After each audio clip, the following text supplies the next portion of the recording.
It's a very different feeling here now. All the cows are putting some conditioning on for winter. See the hair, how fluffy it is? And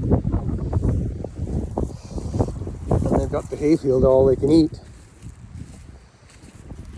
Hey Jack, don't back. That's a girl.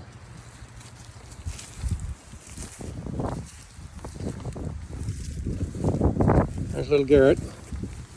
He's coming along nicely.